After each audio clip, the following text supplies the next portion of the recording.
Assalamualaikum warahmatullahi wabarakatuh. Hamdan wa syukran lillah, salatan wa salaman ala rasulillah wa ala alihi wa ashabihi wa mawalah. Baik mahasiswa semua, materi kita kali ini adalah tentang maslahah mursalah. Maslahah mursalah. Mari kita perhatikan slide berikut ini.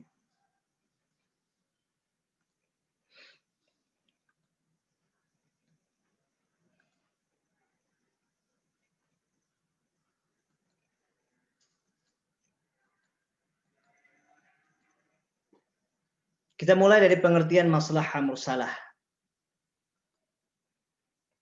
Maslahah mursalah itu terdiri dari dua kata. Yang pertama adalah maslahah, yang kedua adalah al-mursalah. Kita harus memahami dulu pengertian al-maslahah sebelum kita memahami tentang maslahah mursalah. Maslahah itu artinya adalah perbuatan yang mendorong kepada kebaikan manusia. Jadi apapun perbuatan yang mendorong kepada kebaikan manusia itu namanya maslahah. Atau ini sudah menjadi bahasa Indonesia ini, maslahat demi kemaslahatan, demi kebaikan. Profesor Amir Syarifuddin itu mendefinisikan maslahah dengan sesuatu yang dipandang baik oleh akal sehat karena mendatangkan kebaikan dan menghindarkan kerusakan atau keburukan bagi manusia sejalan dengan tujuan syara dalam menetapkan hukum.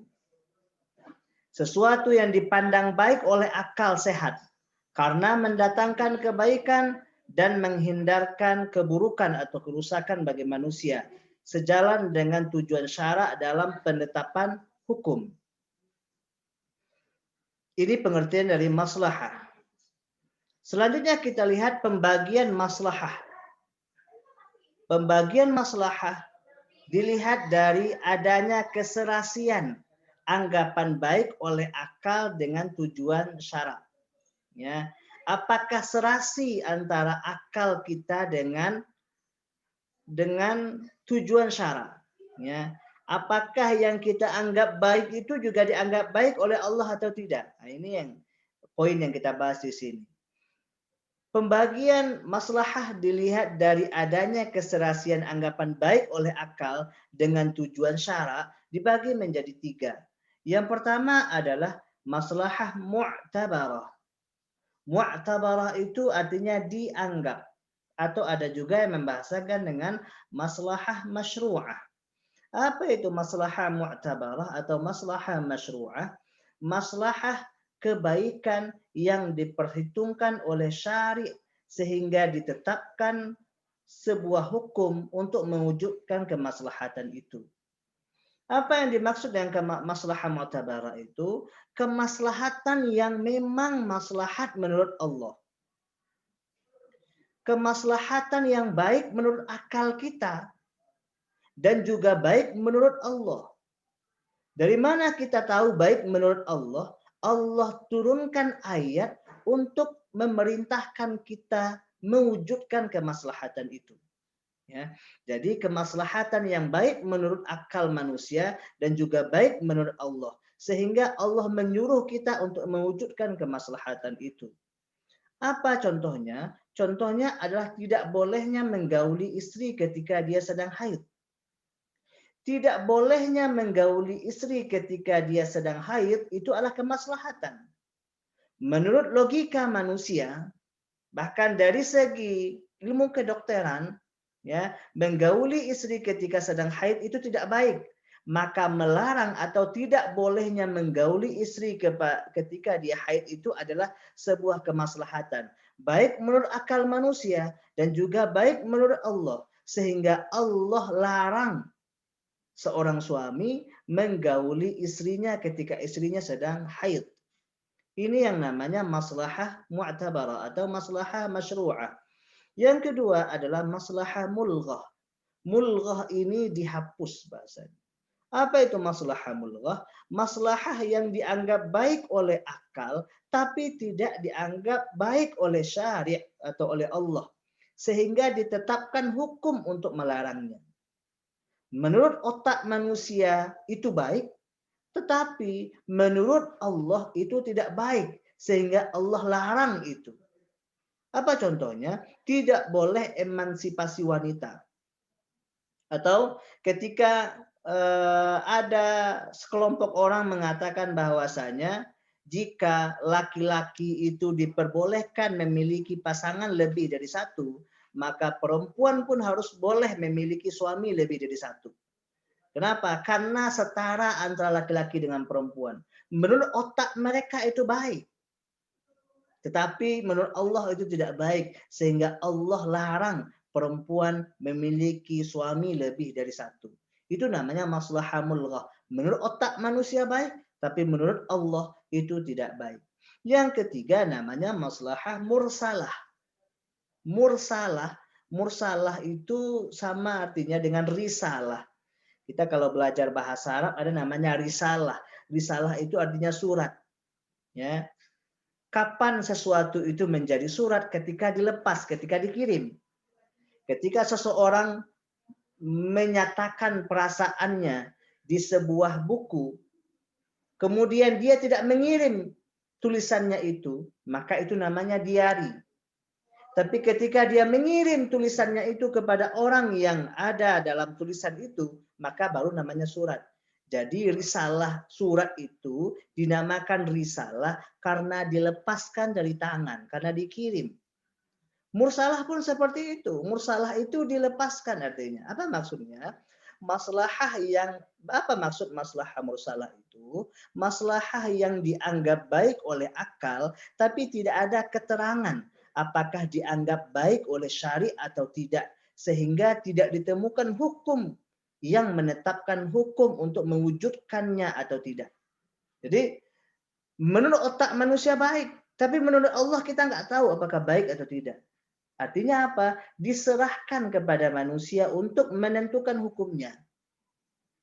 Dilepaskan kepada manusia untuk menentukan hukumnya. Kalau maslahah mu'tabarah tadi, baik menurut otak manusia, baik menurut Allah. Sehingga Allah tetapkan hukum untuk mewujudkannya. Kalau maslahah mulghah, itu baik menurut otak manusia, tapi tidak baik menurut Allah. Sehingga Allah larang melakukannya. Sedangkan maslahah mursalah itu baik menurut otak manusia, tapi kita tidak tahu apakah itu juga baik menurut Allah atau tidak. Kenapa kita tidak tahu? Karena tidak ada ketentuan hukumnya. Artinya apa? Diserahkan kepada manusia untuk menetapkan hukumnya itu. Apa contohnya? Mengumpulkan Al-Quran dalam satu mushaf. Menurut manusia itu baik, supaya Al-Quran itu tidak tercecer. Tapi menurut Allah kita nggak tahu apakah baik atau tidak. Kenapa kita tidak tahu? Allah tidak memerintahkan kita untuk mengumpulkan Al-Quran. Allah juga tidak melarangnya. Maka itu namanya maslahah mursalah. Kita lihat selanjutnya, pembagian maslahah dilihat dari segi kekuatannya sebagai hujjah. Kekuatannya sebagai hujjah bagaimana? Yang pertama namanya maslahah daruriyah. Daruriyah ini maslahah primer. Sesuatu yang harus ada untuk mewujudkan kemaslahatan baik di dunia maupun di akhirat. Apabila daruriyah itu tidak ada, maka kemaslahatan di dunia tidak akan berjalan dengan baik, bahkan akan mengakibatkan kerusakan dan hancurnya kehidupan dunia, serta akan berakibat kerugian manusia di akhirat kelak. Kemaslahatan maslahah daruriyah ini adalah maslahah primer yang wajib ada. Jika tidak ada, maka kehidupan akan bermasalah, maka kehidupan akan hancur, baik itu di dunia maupun di akhirat. Itu namanya primer. Ya, sama dengan kebutuhan manusia. Kebutuhan manusia itu ada yang primer. Kalau yang primer itu nggak ada, ya akan hancur kehidupan. Yang kedua namanya maslahah hajiyah. Sesuatu kebutuhan yang mesti ada, yang mesti dimiliki oleh manusia, dan keberadaannya akan membuat manusia lebih mudah dan terhindar dari kesulitan. Namun jika tingkatan hajiyah ini tidak dimiliki oleh manusia, hanya akan berakibat pada kesulitan bagi mereka, tidak sampai mencelakakan kehidupan mereka. Hajiyah ini sebaiknya ada. kalau nggak ada kesulitan. Itu namanya hajiyah. Kalau daruriyah tadi wajib ada, kalau nggak ada hancur. Tapi kalau hajiyah sebaiknya ada. Kalau ada, ya termudahkan. Kalau nggak ada, ya kesulitan. Yang ketiga namanya adalah maslahat tahsiniyah. Kebutuhan yang melengkapi dan memperindah kehidupan manusia sesuai dengan adat istiadat, kebiasaan atau kondisi sosial setempat. Dengan adanya maslahat tahsiniyah ini, kita akan tampil semakin indah, ya, akan semakin bagus. Kalau nggak ada, ya kita nggak sulit, dan kita juga tidak. Kalau tidak ada, kita tidak sampai hancur, dan kita tidak akan kesulitan. Cuman tidak terlihat indah. Jadi kalau daruriyah tadi wajib ada. Kalau tidak ada, kita akan hancur. Tahsiniyah, tahsiniyah sebaiknya ada. Kalau ada, kita akan terbantu. Kalau tidak ada, kita akan kesulitan.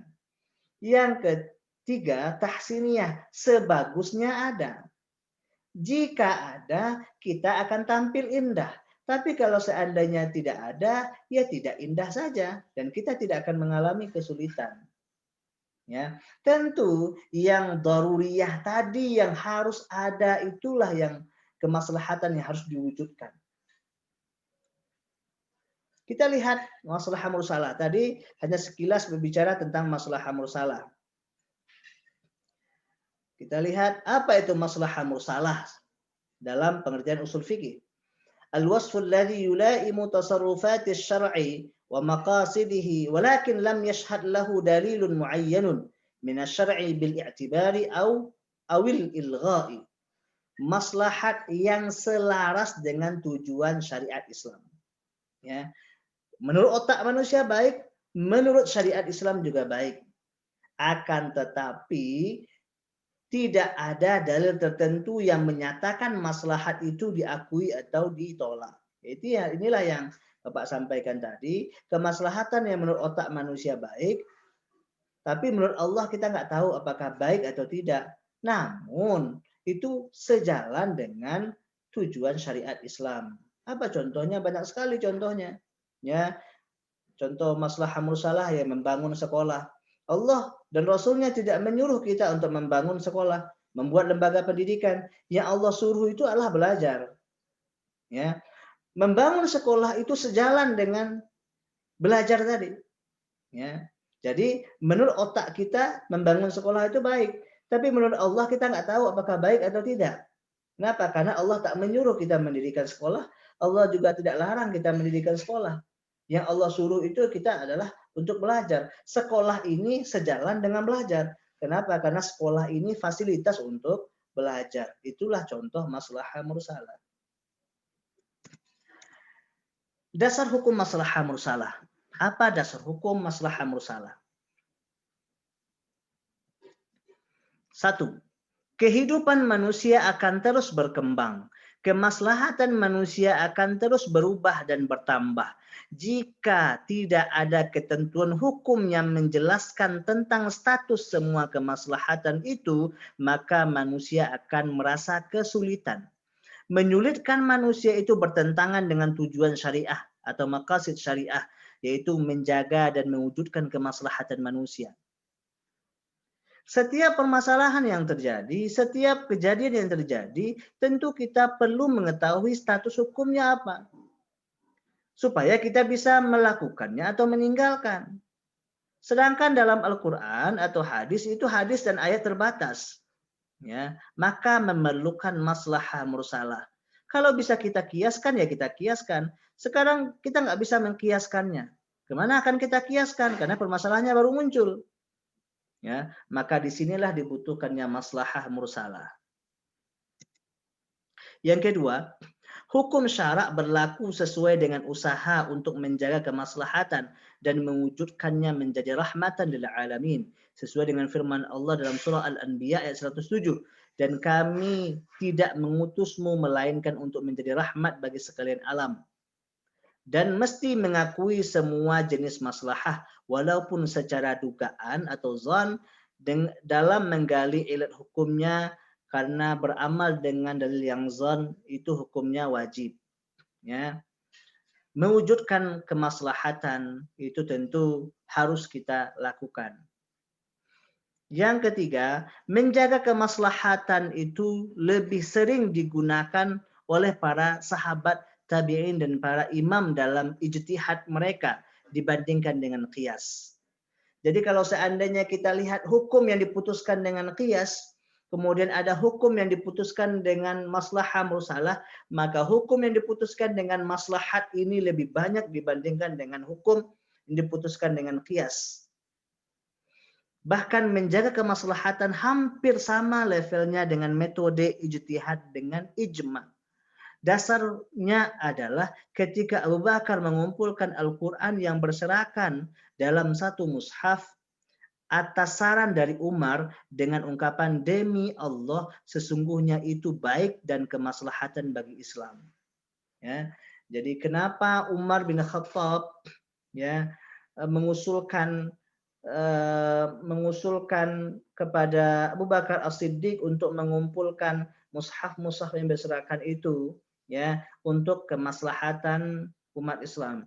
Coba kalau seandainya Al-Qur'an atau mushaf-mushaf itu tidak dikumpulkan, maka tentu mushaf itu akan berserakan dan ada kemungkinan hilang. Inilah dasar hukum dari maslahah mursalah. Maslahat bahkan lebih sering digunakan oleh para sahabat, tabi'in dan para ulama dibandingkan dengan qiyas dalam menetapkan sebuah hukum. Namun dalam beramal dengan maslahah mursalah itu ada pula syaratnya. Ya, tidak semua maslahah mursalah itu yang bisa kita jadikan sebagai alasan untuk beramal. Yang pertama adalah kemaslahatan itu harus serasi dengan maqasid syariah. Kemaslahatan itu harus sesuai dengan tujuan Allah menetapkan hukum. Maqasid syariah itu artinya adalah tujuan Allah dalam menetapkan sebuah hukum. Materi maqasid syariah nanti akan ada materi khususnya. Yang jelas maslahat itu harus sesuai dengan tujuan syara atau maqasid syariah. Yang kedua, kemaslahatan itu harus bisa diterima oleh logika secara pasti. Kemaslahatan itu memang pasti terjadi. Kalau ini dilakukan pasti ada maslahahnya. Bukan dugaan. Kayaknya kalau ini dilakukan ada maslahatnya. Bukan seperti itu. Kalau ini dilakukan pasti ada kemaslahatan. Baru itu yang bisa dijadikan sebagai maslahah mursalah. Tapi kalau seandainya kayaknya ini ada maslahatnya, itu tidak bisa dijadikan sebagai maslahah mursalah seperti itu tidak bisa dijadikan sebagai alasan untuk beramal. Yang ketiga adalah kemaslahatan itu berlaku umum, bukan hanya sekelompok orang tertentu saja. Ya, memang kemaslahatan yang berlaku umum. Kalau seandainya kemaslahatan itu hanya untuk sekelompok orang saja, maka itu tidak bisa dijadikan sebagai alasan untuk beramal. Jadi syaratnya ada 3. Pertama, kemaslahatan itu serasi dengan tujuan syara atau maqasid syariah. Yang kedua, kemaslahatan itu bisa diterima oleh logika secara pasti, bukan perkiraan, bukan dugaan. Yang ketiga adalah kemaslahatan itu harus berlaku secara umum. Memang demi kemaslahatan bersama, bukan demi kemaslahatan sekelompok orang saja. Aplikasi maslahah mursalah di zaman kontemporer. Ya. Bagaimana mengaplikasikan maslahah mursalah di zaman kontemporer? Di zaman sekarang ini kita akan menghadapi kesulitan menemukan dalil nas atau petunjuk syara untuk mendudukkan hukum dari kasus yang muncul. Untuk kasus tertentu, kemungkinan kita akan kesulitan menggunakan metode qiyas dalam menetapkan hukumnya karena tidak dapat ditemukan padanannya dalam nas atau Al-Quran atau hadis atau ijma ulama. Sebab jarak waktunya sudah begitu jauh. Selain itu, mungkin ada beberapa persyaratan qiyas yang sulit untuk dipenuhi. Dalam kondisi demikian, kita akan berhadapan dengan beberapa kasus yang secara rasional dapat dinilai baik buruknya untuk menetapkan hukumnya, tetapi sulit menemukan dukungan hukumnya dari nas. Dalam upaya untuk mencari solusi agar seluruh tindak tanduk umat Islam dapat ditempatkan dalam tatanan hukum agama, maslahah mursalah itu dapat dijadikan salah satu alternatif sebagai dasar dalam berijtihad untuk mengeliminasi atau mengurangi atau menghilangkan kekhawatiran akan tergelincir pada sikap semaunya atau sekehendak nafsu, maka dalam berijtihad dengan menggunakan maslahah mursalah sebaiknya dilakukan secara bersama-sama. Jadi bagaimana mengaplikasikan maslahah mursalah ini di zaman kontemporer? Ya sangat dibutuhkan itu maslahah mursalah di zaman kontemporer ini. Ya, ada permasalahan-permasalahan yang tidak bisa dikiaskan. Ada permasalahan-permasalahan yang tidak ada nas hukumnya. Ada permasalahan-permasalahan yang tidak ada ijma ulama. Bagaimana kita akan menentukan hukumnya padahal itu kebaikan? Maka maslahah mursalah sangat dibutuhkan pada zaman kontemporer ini. Tapi tentunya jika syaratnya terpenuhi. Itu saja mungkin bahasan kita pada kesempatan kali ini. Mudah-mudahan ada ilmu yang Anda dapatkan. Wallahu a'lam bishawab. Assalamualaikum warahmatullahi wabarakatuh.